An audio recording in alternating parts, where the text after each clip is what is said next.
through a grower in Colorado who was providing Haley's Hope to children who had several different conditions, whether it be seizures or who are on the autism spectrum.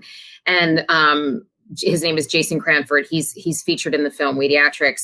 And we just started doing some research on some parents who were brave enough to come forward and say, if I play a little reverse psychology here, if people know the kind of suffering in which my child is enduring every day, and in turn, which I'm enduring, maybe how could you really say, I'm going to come arrest you? I'm going to come have CPS knock on your door and say that you're an unfit parent.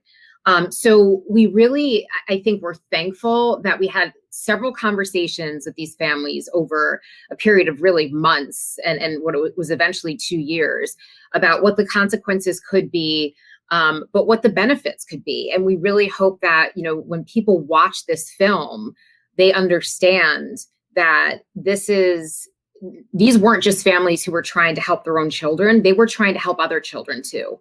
If you stop and you think about it, I mean, your documentary, though, there has been documentaries on cannabis before.